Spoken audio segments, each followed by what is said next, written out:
افرادی که از نظر عاطفی سالم هستند در روابط با مشکل مواجه می شوند چون بیش از حد می بینند.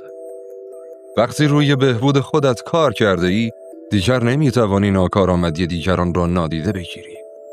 تو تنش را فوراً تشخیص می دهی. مکانیزم های دفاعی را از فاصله دور می شناسی.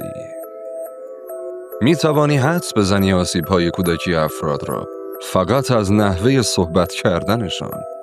این سطح از آگاهی دیگران را به شدت ناراحت می کند.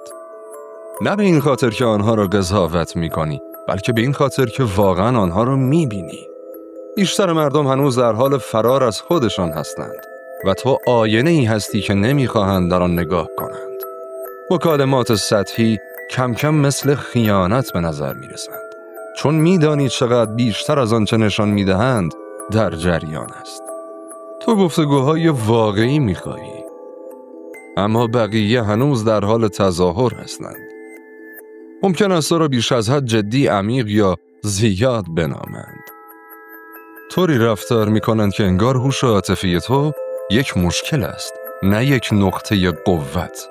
در دنیایی پر از افرادی که روی خودشان کار نکردند، انجام این کار می تواند احساس تنهایی ایجاد کند. اما به هر حال ادامه بده. افراد مناسب بالاخره پیدا می شوند. کسانی که در عمق وجودت احساس امنیت می کنند، نه اینکه از آن بترسند.